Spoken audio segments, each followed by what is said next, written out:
When you're not working, you wish you were working, and when you're working, you wish you were home.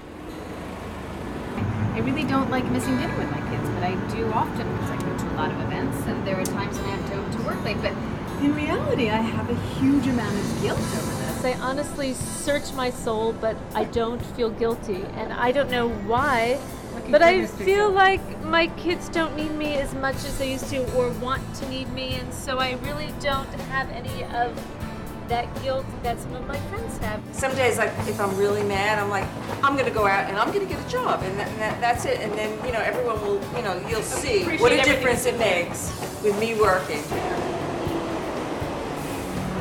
Not for another 35. Really? I didn't realize it was so...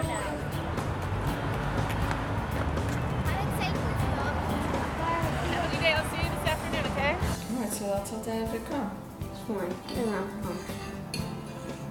This is Donna Fish. Hello. Hi, Donna. How are you?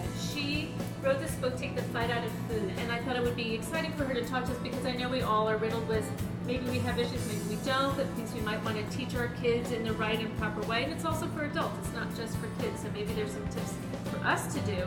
I'm actually very glad you're here. I mean, when I think back on my childhood, my mother was completely overbearing about what I ate and was just so concerned that I was going to be fat. And my, her form of discipline was you're not allowed to eat this, this, and this. It was crazy. So what do you do now as a parent? Well, so now I think I'm, on the reverse. I'm very skittish about saying anything to my kids, even if I think they are eating too much. You had an overly involved mother with your food, and now you're an under-involved mother. So you don't know what to do, and you're doing nothing with your son who might need some help. If the issue is how do you separate out your own stuff, and it's not great to always be talking about your weight. I always say to women, mothers in particular, don't say in front of your daughters that you're fat. Don't say it in front of anyone that I you're think fat. kids Never are- say that. It's Yeah. just like the most annoying thing you can say ever to anyone, right? Excuse me. Once in a while, like, if there's like cupcakes in my house, I'll say to my son, you have the cupcake because I try not to eat cupcakes. And Food intake is an easy thing for us to parent.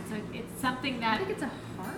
Well, no, I mean, it's a control thing, that it's a one thing we can see our kids actually doing. Like when my daughter's in her room, I don't see what she's doing on the computer, I don't see what she's doing in her schoolwork, she's very independent that way. But it's the one thing we come to the dinner table and we sit as a family, and it's the one thing I can see and I can sort of monitor or not monitor. Well, it's interesting because I'll think, especially for working mothers, it's a feeling of effectiveness, and you have an eyeball, you feel like you're parenting, and that can also bring in where you might not want to say anything and upset them if you're worried about their eating, or if you think there's a problem. If you're not around a lot, or if a nanny is feeding them, You create a problem where there isn't one because it's the one thing you can parent when you're there.